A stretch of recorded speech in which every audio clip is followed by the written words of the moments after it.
안녕하세요. 프랙티쿠스 출판사 대표 장승진입니다. 오늘 키워드 스피킹 방송을 시작하겠습니다. 국내파도 자신감을 갖고 내용 있는 영어를 말하자는 취지로 만든 방송이고요. 맷 선생님과 함께 시사 이슈를 정해서 영어로 표현하는 법을 익히고 있습니다. 오늘 방송의 주제는 비혼 출산으로 정했습니다. 얼마 전에 방송인 사유리 씨가 결혼을 하지 않고 정자 기증을 통해서 아이를 출산했다는 얘기를 했는데요. 그 이후에 비혼 출산에 대한 사회적인 관심이 높아지고 여러 논쟁이 있는 것 같아서 오늘 주제로 한번 정해봤습니다. 주제 관련해서 제가 문장을 4개 정했는데요. 국내법에 따르면 임신을 위해서 여성이 정자를 기증받으려면은 법적인 배우자, 그 다음에 정자를 기증하는 남성의 동의가 있어야 된다는 거죠. 그래서 결혼하지 않은 여성이 임신을 위해서 정자를 기증받는 것은 불가하다. 이렇게 되어 있는데 영어로 어떻게 말하면 좋을지 보겠고요. 그 다음에 많은 여성들이 결혼은 부담스럽지만 아이는 낳고 기르고 싶다 이런 생각을 하는데 이제 그런 생각을 하는 여성들한테 정자 기증을 통한 임신과 출산이 하나의 대안이 될 수 있다. 또 이렇게 말할 수도 있겠죠. 근데 거기에 대해서 부정적인 생각도 있습니다. 그러니까 아이의 입장에서 생각을 해보자는 거죠. 그러니까 태어나면서부터 생물학적인 아버지가 없는 부재인 상태로 이렇게 아이가 크게 되는데 그 어머니의 어떤 일방적인 결정이 아이한테 좀 안 좋은 영향을 미치는 건 아니냐 또 그렇게 생각하는 사람도 있죠. 영어로 어떻게 말하면 좋을지 볼 거고요. 그 다음에 관련해서 우리가 좀 더 큰 그림을 봐야 된다 이런 얘기 할 수 있을 것 같습니다. 법이 정하는 법적으로 부부인 그런 커플만 정상으로 보는 그런 사회에서 비혼모라든지 동거 커플도 넓게 보아서 이제 가족의 형태로 인정을 해야 된다 그런 목소리가 항상 있었죠. 그러니까 그런 차원에서 여성의 이런 비혼 출산도 인정을 하고 가족의 범주에 포함시키고 필요한 지원을 해야 된다 이런 목소리 있는데요.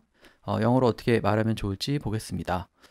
그럼 이런 키워드하고 문장 영어로 한번 생각을 해보시면서 요약 내용부터 들어보시겠습니다.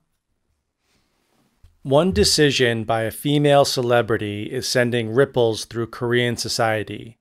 Sayuri Fujita, a Japanese national and a TV celebrity in Korea, recently announced that she gave birth to a child without being married.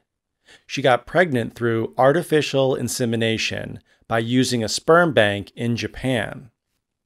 After her announcement, most Koreans learned that Korean law prohibits unmarried women from becoming a mother through sperm donation.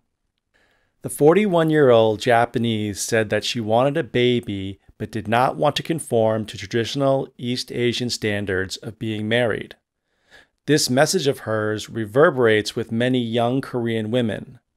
Through her announcement, she unintentionally asked two important questions about Korean society.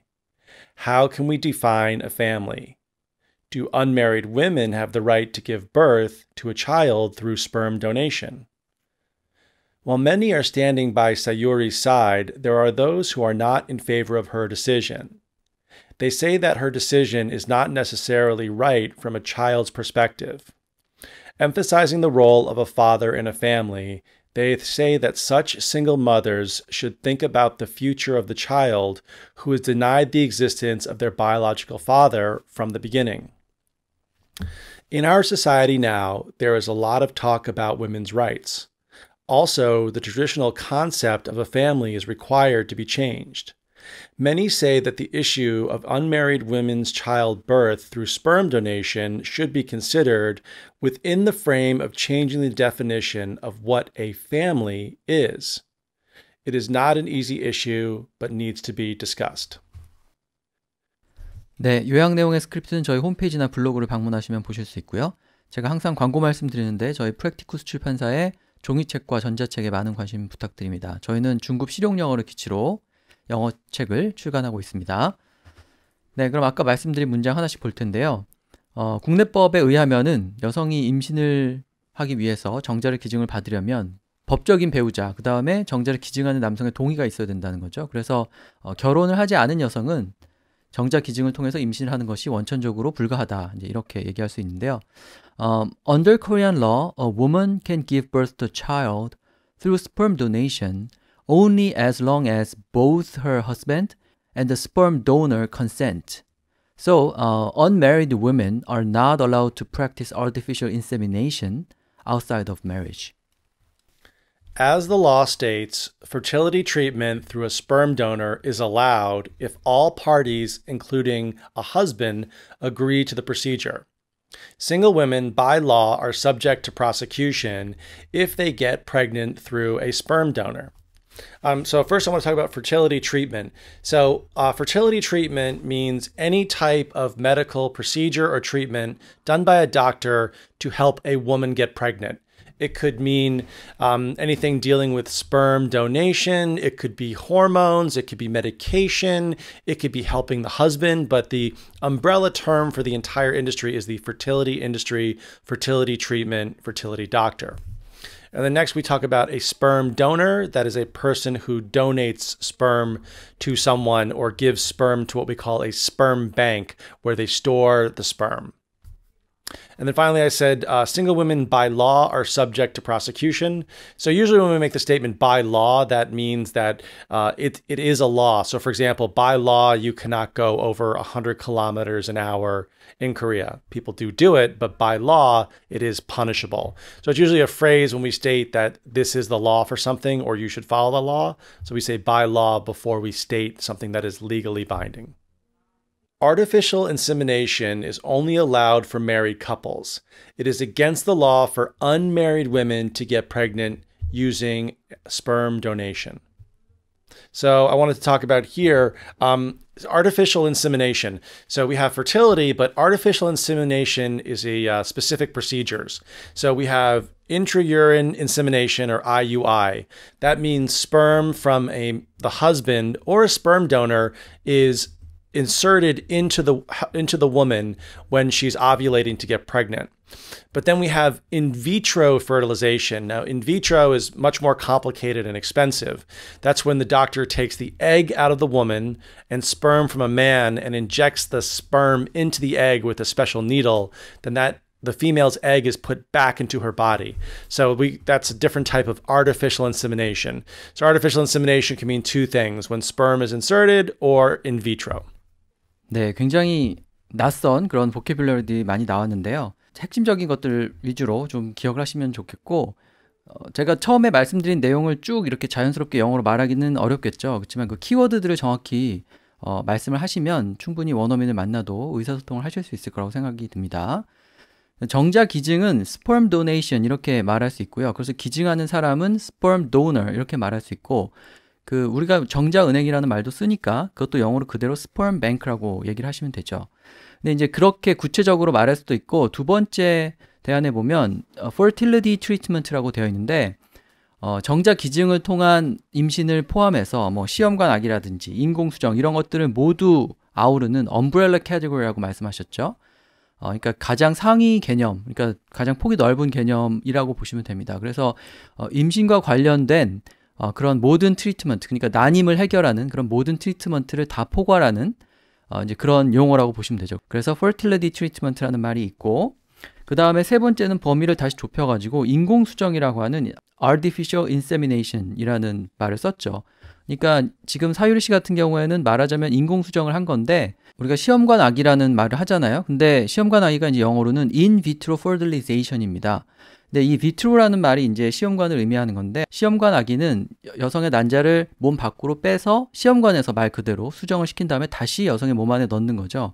그래서 엄밀히 말하면 artificial insemination하고 in vitro fertilization은 엄밀히 따지면 좀 다른 프로세서라는 걸 기억을 하시고, 관련해서 등장하는 이런 insemination, 그다음에 in vitro fertilization 이런 단어들의 의미를 정확히 기억을 하시면 될 것 같습니다.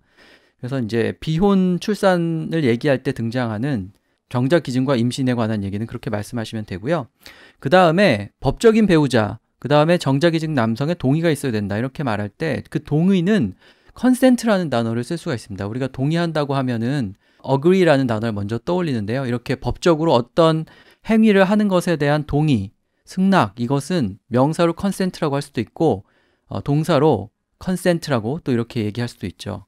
그래서 명사, 동사로 다 쓰이고요. 이 단어를 꼭 기억을 하시기 바랍니다. 그 다음에 이제 두 번째 보면 관련된 모든 당사자가 동의한다라는 의미로 if all parties including 뭐뭐뭐 이렇게 얘기했죠. 그래서 여기서 이제 party니까 당사자를 얘기하는 거고, 말씀드린 것처럼 법적인 여성의 법적인 배우자, 그 다음에 정자를 기증한 남성, 그 다음에 여성을 모두 얘기하는 거죠. 그게 이제 all parties included가 되는 거죠. 그렇게 얘기할 수도 있고, 아니면 세 번째 대안처럼 뭐뭐인 경우에만 허락이 된다, 이렇게 only allowed for 이렇게 얘기를 할 수도 있겠죠. 자, 그래서 모든 여성이 원한다고 다 할 수 있는 것은 아니다라는 말은 그 정도 말씀하시면 되고, 그 다음에 결혼하지 않은 여성이 임의로 정자를 기증받아서 임신을 한다, 그렇게는 할 수 없다라는 말은 첫 번째 대안처럼 not allowed to practice artificial insemination 이렇게 얘기할 수도 있고요. 두 번째처럼 are subject to prosecution if they get pregnant 이렇게 쭉 얘기했는데 prosecution이 검찰을 말할 때 쓰이는 단어인데요. 기소가 되거나 이러는 것을 얘기하죠. 그래서 be subject to prosecution이라고 하면은 그것이 불법이기 때문에 처벌을 받을 수 있다라는 의미로 이렇게 하는 말입니다. 꼭 반드시 기소가 되는 경우에도 쓸 수가 있겠지만 그것은 불법으로 규정되어 있다, 이런 말을 할 때도 are subject to prosecution 이런 식으로 표현을 할 수가 있고, 그 다음에 세 번째는 좀 더 우리가 아는 표현을 활용해서 직설적으로 법에 반한다, against the law 이렇게 얘기를 했죠. 그래서 그런 표현들 기억을 하시면 될 것 같습니다. 그 인공수정이나 이런 것과 관련된 용어들이 나오니까요. 핵심적인 insemination, fertility, fertilization 이런 단어들의 의미를 정확히 보시면 되겠습니다. 자, 그 다음에 많은 여성들이 결혼은 부담스럽지만 아이는 낳아 기르고 싶다 이런 생각을 하는데, 그런 사람들한테 하나의 대안이 될 수 있다, 찬성하는 입장에서는 그렇게 말할 수 있죠. Many women say that they don't want a traditional married life but want a baby. For these women, childbirth through sperm donation should be allowed. Women want the opportunity to raise a child without getting married. There shouldn't be any regulations on what women want to do with their bodies. So that last part, what women want to do with their bodies. So in the United States, I believe in the 1970s, we had a very famous case, Roe v. Wade, which basically allowed women to have abortions. So we use this kind of expression related to health and what we want to do. So what you want to do with your body. So for example, like if I want to get a tattoo, why should the government say that it's illegal? It's my body. And we have another expression, my body, my choice.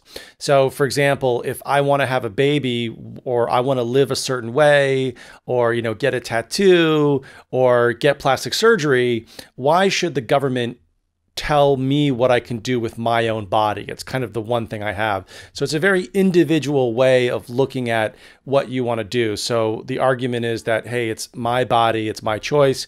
I want to do something with my body. So that means I want to change it or I want to improve it. Denying the women the right to choose make many of them upset about the possibility of being childless. The decision is ultimately up to the individual. So again, the right to choose goes back to the abortion argument. Should a woman decide if she should get abortion or not? However, the right to choose can also be to have a child outside of the legal regulations set forth by the government. So in Korea, the woman can, hey, look, I want to have a kid. The government should not say what I can or can't do with my body. So we also call that the right to choose.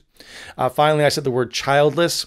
So if a woman is childless, that means she never had a child, but it can also be used, a married couple is childless, or if, there's a mother and father and their child dies, they are now childless. So it can mean you never had a kid or your child died. And finally, the decision is ultimately up to the individual. Ultimately is another way of saying finally. 네, 결혼은 부담스럽지만 아이는 낳고 싶다. 이제 이 말을 영어로 할 때 되게 전통적인 어떤 결혼관 하에서의 결혼, 그것에 대해서 거부를 한다는 뜻이기 때문에 traditional이라는 단어를 적절히 활용하는 게 좋을 것 같습니다. 그래서 굉장히 복잡하게 얘기를 하려고 하지 마시고 어떤 traditional value에서의 그런 married life는 별로 원하지 않는다, 이렇게 얘기를 하는 거죠. 그래서 아까 요약 내용에도 보면은 그 동아시아의 전통적인 어떤 결혼관, 그런 것에 맞춰서 결혼하고 싶지 않다, 이제 그런 얘기를 하기 위해서 not want to conform to traditional East Asian standards 이렇게 되어 있는데, 그런 식으로 좀 돌려 말씀하시는 게 좋을 것 같아요. 그래서 결혼이 부담스럽지만 아이는 낳고 싶다는 그 정도 얘기하실 수 있는데, 결혼을 원치 않는다, 그러나 아이는 원한다, 이렇게 얘기하면 되니까 두 번째 대안에서는 without getting married 이런 표현을 썼고, 그 다음에 세 번째 대안에 보면 right to choose, 그러니까 선택할 권리가 있다, 이렇게 얘기를 했죠. 그 다음에 세 번째 대안에 보면은 possibility of being childless 이렇게 되어 있는데 childless면 이제 아이가 없는 거죠. 그래서 전통적인 어떤 결혼이라는 제도 하에서 결혼을 하지 않으면 아이가 여성인 경우에 이제 평생 없게 되는 이제 그런 상황에 처할 수도 있는데 이제 그런 상황을 좀 이해 못하겠다 이렇게 말할 때 이런 표현들 쓰시면 되겠습니다. possibility of being childless. 거기에 대해서 업셋한다는 거죠. 거기에 대해서 이제 받아들일 수 없다 이렇게 얘기하는 거죠. 그래서 그 결혼은 부담스럽지만 아이는 낳고 싶다는 어떤 여성의 입장은 그 정도 표현을 활용하시면 되고 그 다음에 관련해서 그래서 정자기증이 이제 허용이 되고 그런 방식으로 임신을 할 수 있도록 해야 된다라고 말할 때 첫 번째 대안에 보면 sperm donation should be allowed 이렇게 얘기했고요. 두 번째 대안에서는 범위를 좀 더 넓혀가지고 women want to do with their bodies. 그러니까 자신의 신체에 관한 결정권은 자기 자신에게 있다죠. 그래서 이 입장이 그 정자 기증을 통한 임신뿐만 아니라 사실은 낙태에 관해서 얘기할 때 많이 등장하죠. 그래서 여성의 낙태할 권리를 지지할 때 자기 신체에 대한 결정권을 존중해야 된다 이렇게 얘기하는데 그게 바로 여기 나온 what to do with their bodies 이 표현을 활용해서 말씀하시면 됩니다. 그래서 아까 그 설명하실 때 Roe vs. Wade라는 그 유명한 1970년대 미국에서 있었던 판결을 말씀하셨는데 미국에서는 이제 판결의 명칭을 정할 때 피고하고 원고 이렇게 각각 이름을 따가지고 말을 하죠. 그래서 Roe 대 Wade의 판결이다 이렇게 얘기하는데 Roe는 그 낙태를 허용하기를 원했던 그 여성의 가명이고요. Wade는 이제 그게 불법이라고 했던 지방 검사죠. 지방 검사의 이름입니다. 그래서 Roe vs. Wade라고 하면 낙태를 허용한 아주 역사적인 판결이기 때문에 웬만한 미국인은 다 알고 있는 그런 표현이라고 생각하시면 됩니다. 그래서 Roe vs. Wade도 기억을 하시고 그 다음에 What women want to do with their bodies 자신의 신체에 관한 결정권을 말할 때 쓰는 이 표현도 기억을 하시기 바랍니다. 그 다음에 세 번째 대안에서는 결국은 개인이 선택할 문제다. 국가가 나서서 해라 하지 마라 할 문제 아니다. 이렇게 얘기하기 위해서 The decision is ultimately up to the individual 이렇게 얘기했죠. Up to the individual이라고 하면은 결국 개인에 달려있다라는 뜻이 되고 궁극적으로 개인이 선택할 문제다라는 의미가 잘 전달이 됩니다. 네, 그에 반해서 좀 보수적인 입장도 있는데요. 아이의 입장에서 한번 생각을 해보자는 거죠. 그러니까 태어나면서부터 생물학적인 아버지가 부재인 상태로 아이가 자라게 되는데 어머니가 일방적으로 결정한 것이 아이한테 어떤 부정적인 영향을 미치는 건 아닌지 한번 신중하게 생각을 해봐야 된다 이렇게 얘기하는 거죠. We should think about the issue from the child's perspective too. The child is denied the existence of a biological father in the family from the beginning.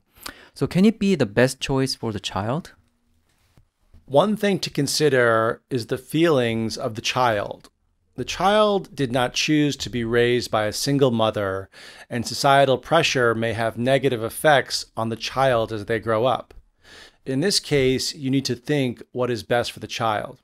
We talked a lot about people or mothers and women having children. So we define them kind of as single mothers. But a single mother, it just means a woman who is not only not married, but doesn't have maybe a man in her life or another partner in her life to help her raise the child. So if you're a single mom, it usually, when we think about that, that means you're raising child or children by yourself. And then I said societal pressure may have negative effects. So societal pressure, so every society is different, but if you have a more traditional conservative society like Korea, there's a lot of pressure to do certain things. There's pressure to get into a good university. There's pressure to get married. There's pressure. And so if there's a child and in school and there's only one single mother there raising that child, other people might say, well, there's something wrong with that child. Why didn't that child grow up in a kind of traditional family? So societal pressure just means that everyone around you is trying to make you feel that you should do something. Looking ahead, how will the child feel growing up fatherless? The absence of a traditional family in a conservative society could have long-lasting psychological effects. So I said growing up fatherless, that is someone who is without a father. But it could be someone who didn't know his father, the father left, or if the father passed away. We also use it motherless. So we use childless before, but without a father, fatherless, without a mother, motherless. Or if, both parents die, the child will grow up parentless. And I said the absence of a traditional family. So the absence means it doesn't exist or it's not there of a traditional family. So traditional family is, in a sense, is that a married mother and father are together, they have children. That is what we call a traditional family in a sort of sense. However, let's say in 100 years, the single mother family is a traditional family. That would be considered. So it's usually the norm or what's been happening for a long time. We put traditional in front of it.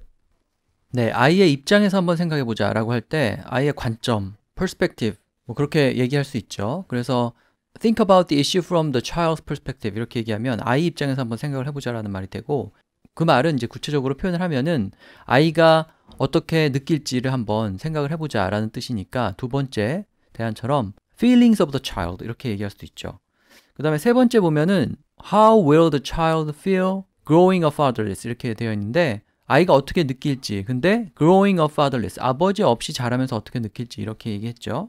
뭐 그게 바람직하냐 안 하냐를 떠나서 사회적으로 싱글 마더에 대해서 편견이 있는 건 사실이죠. 그래서 아버지 없이 아이가 자랄 때 아이가 그걸 어떻게 느낄지를 좀 생각을 해봐라 이런 의미로 그렇게 말할 수 있고 아버지가 없는 경우에 fatherless라고 할 수 있고요. 아까 제가 childless라는 표현을 알려드렸는데 그러니까 아버지가 없으면 fatherless, 어머니가 없으면 motherless 그리고 아이가 없으면 childless 그 다음에 부모가 없으면 parentless 이렇게 얘기하면 됩니다. 그래서 우리가 아는 뭐 child, parent, father, mother에다가 less를 붙여서 그 존재가 없다라는 의미를 표현할 수 있고요.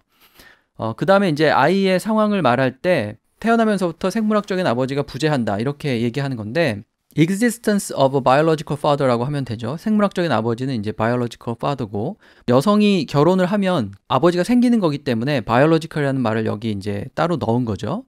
그 다음에 그 존재를 부정당한다라고 얘기하기 위해서 denied the existence, denied the existence 그렇게 얘기했죠. 그러니까 존재니까 existence고요.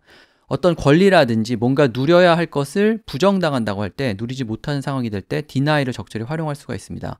근데 이 deny는 소위 말하는 사형식 동사죠. 그래서 deny 다음에 사람 다음에 부정당하는 존재를 쓰기 때문에 사람이 이렇게 앞으로 나가서 수동형이 되면 denied 다음에 바로 그 부정당하는 내용을 적으면 됩니다. 그래서 he is denied the existence of a father 이렇게 얘기하거나 아니면 he is denied the right 이렇게 얘기하거나 deny 다음에 뭘 부정당하는지 바로 그냥 넣으면 되죠. 그 다음에 이제 말씀드린 것처럼 어머니 혼자 아이를 키우고 거기에 대해서 사회적인 이제 부정적인 인식 같은 게 있다. 그걸 말할 때 single mother라는 말을 쓰고 그 다음에 pressure 이렇게 얘기했죠. society의 형용사형이 social이 있고 societal이 있는데 그러니까 사교, 사람들이 어울린다는 점을 설명할 거면 social이라고 하는 거고요. 그 사회 자체에서 존재하는 뭐뭐 이렇게 얘기할 때는 social이 아니라 societal이라고 얘기하는 게 좀 더 정확하죠. 그래서 두 가지 형용사를 기억하시면 되고 그 다음에 이제 세 번째는 아버지가 부재인 상태라고 처음엔 얘기했는데 여기서는 전통적인 어떤 가족, 전통적인 가정이 없는 상태에서 자란다라는 의미로 absence of a traditional family라고 이렇게 얘기했죠. 그래서 그 absence라는 단어를 적절히 활용해서 또 말을 할 수도 있습니다. 자, 그 다음에 마지막 네 번째인데요. 좀 더 크게 생각해 볼 필요가 있다는 거죠. 비혼모에 의한 가정, 그 다음에 동거 커플에 의한 가정도 역시 가족의 형태로 인정을 하고 거기에 맞게 출산을 지원해야 된다. 이제 그런 큰 틀 안에서 정자 기증에 의한 비혼 출산도 생각을 해봐야 된다. 이렇게 얘기하는 건데요. We need to look at the bigger picture here. Now the definition of a family is changing. Non-married mothers and cohabitating couples should be acknowledged as a family too, and their childbirth should be supported accordingly by our society. We need to take a step back and look at this from another angle. The traditional nuclear family is not what it used to be. Unwed mothers and unmarried couples' decision to raise children should be praised and not be regulated by the government. So the first I said we need to take a step back and look at this from a different angle or another angle. So that means when you take a step back, that means you kind of stop thinking one way and not physically, but mentally say, okay, hold on, let's look at this again. And to look at something from another angle means, you're looking at it one way, but you might need to look at it from another person's perspective or the opposing person's perspective. So let's look at this from another angle. So you try to find maybe something good or something bad about something you're talking about. And I said the traditional nuclear family. So the nuclear family is an expression we use in the United States and now all over the world. It means that you have a married mother and father and one or more children. It's kind of another way of saying a traditional family, but we started to use this expression after World War II and during the what we call atomic age, when after we dropped the nuclear weapon on Japan, we started building nuclear power plants. It was a time of kind of this new nuclear power age in the Cold War. So they just said that the families during 1945 into the 50s and 60s were very economically prosperous. They were married, they rarely got divorced, and had kids. So we just kind of called the term the nuclear family. And finally, I said unwed mothers and unmarried couples. So if an unwed mother is a woman who is not married, and unmarried couples, that means couples that have lived together, their boyfriend and girlfriend, but they have not officially been recognized as married by their governments. Single-parent homes and domestic partnerships need to be looked at more closely in Korea. If these people who are not married in a traditional sense can raise a child independently, why should the government step in and control what happens to people's personal decisions on how they live their lives? So in that first part, I said single-parent homes and domestic partnerships. So single-parent homes means you have a father or a mother raising children, but that is a single parent. That means there's no one really helping them out in their home. They might have grandmothers, relatives, maybe a boyfriend, but no, they're not living together. And then finally, I said domestic partnerships. Now, domestic partnerships is a legally binding term in the United States. So domestic means at home or of the home. So this applies to, in some states, like if you live boyfriend and girlfriend together for like 4 to 7 years, technically you're kind of a domestic partnership and you are subject to divorce or even compensation if you guys break up. Also, gay people, if they live together, they are domestic partnerships in some states because they're not officially recognized as married. Now that law has changed in America, so the federal government does recognize gay marriage. But some people choose, if they choose not to get married and be recognized, you would call them your partner. Now that doesn't mean only for gay people. It can mean for straight people. It just means you don't feel like getting married, but we call that, a domestic partnership. 네, 여러 가지 중요한 표현들이 또 많이 나왔는데요. 일단 좀 크게 보자. 그러니까 비혼 출산이라는 것만 생각하지 말고 가족의 정의가 바뀌고 있다는 좀 큰 그림을 보자 이렇게 얘기하는 거죠. 그래서 look at the bigger picture라고 일단 얘기를 할 수가 있고요. 그 다음에 두 번째 보면은 한 걸음 물러나서 다른 각도에서 보자 이렇게 얘기했죠. 그래서 take a step back and look at this from another angle 이렇게 얘기했습니다. 뭔가 달리 좀 생각해보자, 큰 그림을 보자 이렇게 말할 때 쓸 수 있는 아주 좋은 표현이고요.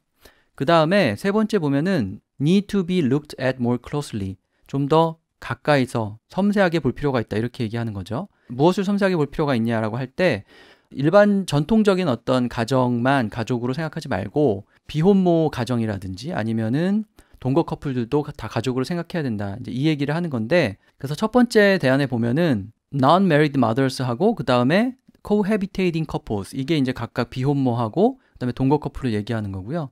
두 번째 보면은 unwed mothers and unmarried couples 이렇게 되어 있죠. unwed니까 결혼을 하지 않은 거고요. 역시 이것도 이제 비혼모하고 그 다음에 unmarried couple, 동거 커플을 얘기하는 거고, 세 번째 보면은 single parent homes and domestic partnerships라고 되어 있는데, single parent home이니까 이제 한부모 가정을 얘기하는 거고요. 그 다음에 domestic partnership이라는 거는 여기 domestic이라는 말이 붙은 건 이제 가정이라든지 가족을 얘기하기 위해서 이 표현이 붙은 거고요. 우리가 보통 파트너라고 얘기를 잘 하죠. 그러니까 결혼한 상대는 아닌데 사실상 결혼을 한 거나 마찬가지로 연인 사이인 경우에 이제 동거 커플들을 포함해서 파트너라는 말을 광범위하게 쓰기 때문에 domestic partnership이라고 하면은 동거하는 남녀일 수도 있고요. 아니면은 이제 게이 커플일 수도 있죠. 그래서 이제 이런 어떤 광범위한 개념까지 다 이제 포괄해서 가족을 좀 재정의해야 된다 이렇게 얘기를 한 거고요. 그래서 이런 다양한 형태의 가정을 다 가족이라고 인정을 하고 거기에 맞는 지원을 해야 된다 이렇게 얘기한 거죠. 그래서 첫 번째는 supported accordingly by society 이렇게 얘기했는데, 거기에 따라서 거기에 맞게 합리적으로 이런 의미로 accordingly라는 부사를 넣은 거고요. 두 번째 보면은 unwed mothers and unmarried couples 쭉 한 다음에 should be praised 이렇게 얘기를 했죠. 그러니까 뭐 구체적으로 칭찬을 한다 이런 의미라기보다는 그런 형태의 가족도 다 인정이 되어야 한다. 이제 이런 의미로 프레이즈를 썼다. 이렇게 생각하시면 되고요. 그다음에 세 번째는 의미를 조금 바꿔서 정부가 개인의 선택에 일일이 개입해서 옳다 그르다 이렇게 말해서는 안 된다. 이렇게 말한 거죠. 그래서 the government step in and control. 그러니까 정부가 개입을 해가지고 통제하려고 해서는 안 된다. 왜 그렇게 하냐라는 의미로 이제 반대로 얘기를 한 거죠. 그러니까 인정해야 된다라고 얘기하지 않고 간섭하지 말아야 된다라고 얘기를 하는 거죠. 이제 그렇게 표현을 하고 싶으시면 Why should the government step in and control? 그 다음에 컨트롤하는 내용을 뒤에 이렇게 붙여서 세 번째 대안처럼 말씀을 하셔도 좋겠습니다. 네, 그래서 오늘 비혼 출산에 대해서 얘기를 해봤는데요. 관련된 표현이 많이 나왔고 특히 그 가족 개념에 대한 얘기도 해봤으니까 좀 광범위한 이슈라고 생각을 하고 여러 가지 표현들을 익히시면 될 것 같습니다. 그럼 오늘 방송은 이것으로 마치고요. 다음 시간에 또 다른 주제로 뵙겠습니다.